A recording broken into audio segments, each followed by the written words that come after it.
We all go through our days, busy juggling 1,000 things. But what if I told you that just beneath the surface, something really unprecedented has been happening on our planet. Something that's not just a geophysical puzzle, but maybe, just maybe, holds some deeper clues about who we are.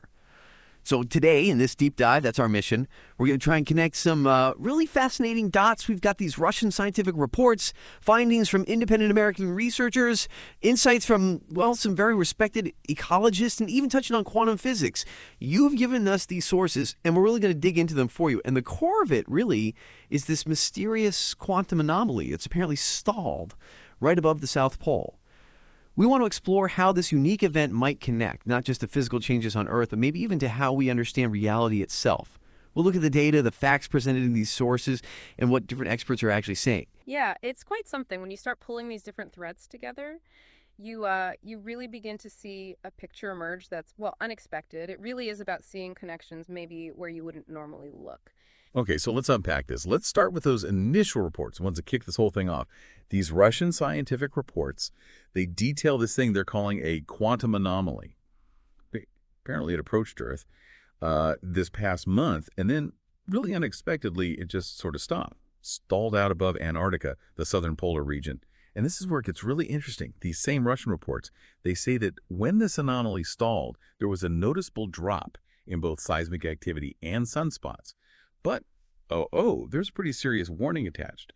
They're suggesting that the pressure within Earth's tectonic plates is building up, building to levels some of these scientists are calling potentially catastrophic. And it's not just them. Independent American researchers have noticed things too.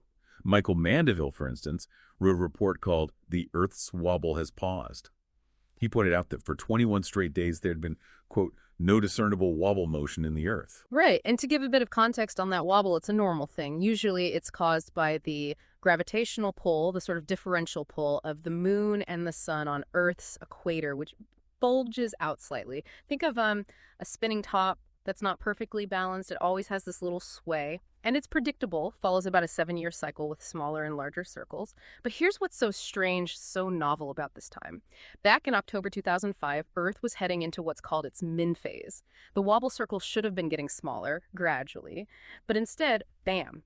Beginning of November 2005, the path of the spin axis just veered off, like a sharp right turn from its usual circling. And then by January 8th, 2006, according to Mandeville, it basically stopped moving relative to its coordinates. So the big question is, why? Why this sudden, pretty drastic change in a pattern that's been, fairly regular for more than 100 years? Yeah, it really makes you wonder, doesn't it? Have we hit some kind of fundamental change point in the Earth's geophysics? And, these physical anomalies, they aren't happening in a vacuum. They coincide with some really stark warnings from Professor James Lovelock. He's a giant in science, the person behind the Gaia theory. The Guardian Unlimited reported on his assessment, and it's pretty grim. He said, quote, "The imminent total collapse of our world is at hand." He's talking about CO2 levels reaching a tipping point, maybe within a decade or so, causing global temperatures to just abruptly soar. And he paints this picture of cascading effects, ice caps melt, less reflectivity means faster warming, methane release from tundra. It's a whole series of feedback loops getting disrupted. He says the planet could end up burning like a crisp. His words were, "The world is fighting back. We're at the end of our tether." Pretty strong stuff. It is. And to understand where he's coming from, you need to grasp the core of Gaia theory. Lovelock developed it with Lynn Margulis back in the early 70s. And importantly, it's not really saying Earth is some kind of single conscious being, which was an early misunderstanding. It's better understood as a dynamic physiological system, a huge self-regulating mechanism almost. All life, from tiny algae right up to elephants, is all interconnected in these cycles that maintain conditions suitable for life. Lovelock put it as, life on Earth actively keeps the surface conditions always favorable for whatever is the contemporary ensemble of organisms. And today, this isn't fringe science anymore. Gaia theory is pretty mainstream. So connecting that back, Lovelock's current warning is basically that we're pushing this system, Gaia, too hard. He fears it's going to switch into a red-hot mode, as he puts it, and essentially erase human civilization. And the timing of this quantum anomaly we started with, seen through the lens of Gaia theory, it really does seem to coincide with just how urgently Lovelock feels the planet is heating up. It's almost like Gaia, the Earth system, is showing signs of extreme stress, maybe even responding. And the warming trend itself, The data backs that up pretty strongly. The Globe and Mail reported on research, I think it was from the University of East Anglia, published in Science. It said the warmth the Northern Hemisphere has seen since the mid-20th century is basically the most widespread and longest warm spell in at least the last 1,200 years. And another layer here, new reports are coming out from U.S. military scientists at the Lawrence Livermore National Lab, LLNL. They seem to be verifying what their Russian counterparts suggested, that global warming might come hand in hand with catastrophic volcanic activity. Yes, but here's a fascinating little twist, also from LNNL, from their news service. They found that somewhat counterintuitively, volcanoes helped slow ocean warming trend. Their research suggests ocean temperatures might have risen even more over the last century if it hadn't been for volcanic eruptions spewing ash and aerosols way up into the atmosphere. These eruptions apparently also offset a good chunk of the sea level rise caused by human activity. They point to the eruption of Krakatoa back in 1883. Huge eruption in Indonesia. That one event significantly reduced ocean warming and sea level rise for a while. Basically, the volcanic aerosols block sunlight, cool the ocean surface, and that cooling effect actually seeped down into deeper ocean layers and lingered for decades. So it does raise an interesting question, doesn't it? What's the complex role these massive natural forces play? Could they be both a sign of increased geological stress and, paradoxically, a temporary break on some climate effects? Okay, so we have these huge planetary shifts, these urgent environmental warnings. What does it all actually mean for us living our lives day to day? And maybe we should touch on the science mentioned in those first reports, quantum physics. What is that exactly? Well, for anyone not familiar, it's the science of the very, very small. It looks at energy and matter at their most fundamental level, dealing with these discrete little packets of energy called quanta. And down there, things behave, well, weirdly. Yeah, weirdly is a good word for it. It's definitely mind-bending. There are maybe 5 core ideas to get your head around. 1, energy isn't smooth and continuous. It comes in these tiny, distinct chunks or packets, quanta. 2, the basic building blocks, elementary particles, they act sometimes like particles, tiny balls, but other times they act like waves spread out in space, both at once somehow.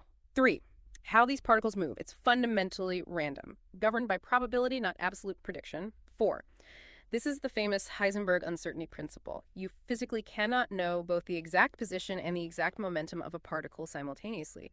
The more you pin down one, the fuzzier the other gets. And 5, yeah, the bottom line is the atomic world is it's nothing like the world we see and touch every day. But here's the real paradox, the kicker. Even though quantum physics describes this world that seems totally alien to our experience, it is the underlying reality of everything. All matter, including us. And what that suggests, according to many interpretations, is that our solid-seeming world, the one we observe, might be more like a field of probabilities. Tendencies to exist rather than fixed things. Wow. That is a really big idea to grapple with. It reminds me of Barbara Brennan, the former NASA physicist. She wrote about how decades of experiments show matter is completely mutable. It can change into other particles or energy, and energy can become matter. And she really drills down on this point. On a subatomic level, matter does not exist with certainty in definite places, but rather shows tendencies to exist. It's not quite solid in the way we think. And Brennan points to an even deeper implication from quantum physics. She says the universe appears to be a dynamic web of interconnected and inseparable energy patterns. Think about that, interconnected and inseparable. So logically, she argues, there is no such thing as a part. We aren't just separate pieces in the whole. Her conclusion, we are the whole. And bringing it back to that anomaly, what's so striking is how some of the source material describes it. It's framed as being, quote, either the harbinger of our doom or the last chance being offered to humanity for its recognition and hence our saving. This anomaly, whatever it is, appears right when our deepest science, quantum physics, is telling us reality itself is fundamentally interconnected, an unbroken whole. And, it doesn't stop there. It's fascinating how other new research, this time about humanity itself, seems to echo that same idea of interconnectedness. Yeah, there's this report from South Korea's OMI news service, catchy title, Early Humans Made Love Not War. Quote, it covered research by Alan Templeton at Washington University. Right, Templeton's work is really interesting. He looked at human gene trees and found evidence for not just 2, but 3 distinct major waves of human migration out of Africa. And crucially, his analysis offers a strong statistical refutation of that older out of Africa displacement theory, the idea that modern humans just came out and completely replaced earlier hominids like Neanderthals. Instead, he points to evidence like a big jump in brain size around 700,000 years ago, linked to a new stone tool culture that started in Africa and then spread.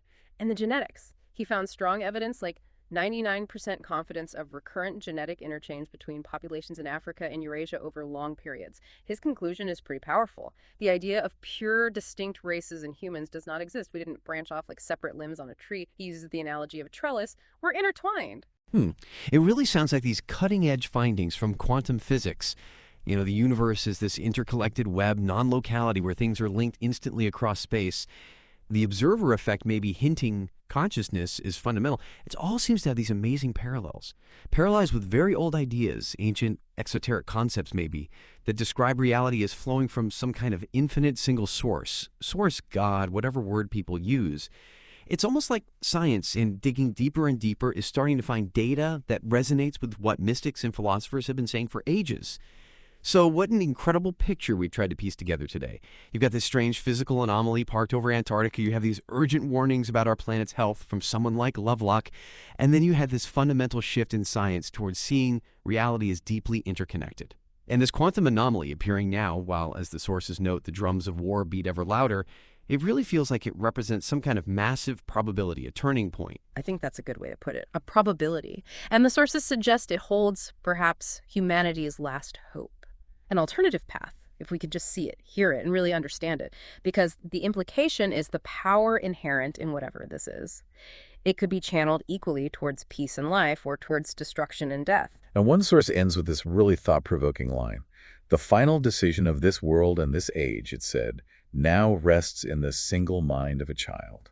Which echoes quite profoundly something from an ancient text, the Gnostic Gospel of Thomas, saying 3. It goes, if your leaders say to you, look, the kingdom is in the sky, then the birds of the sky will precede you. If they say to you, it is in the sea, then the fish will precede you. Rather, the kingdom is within you, and it is outside you. And it continues. When you know yourselves, then you will be known, and you will understand that you are children of the living Father. But if you do not know yourselves, then you live in poverty, and you are the poverty. When you know yourselves, what does that truly mean, especially now, thinking about this deep quantum interconnectedness we've explored? And how might that kind of self-knowledge, that understanding of being part of the whole, actually shape the future unfolding around us? Definitely something to keep pondering.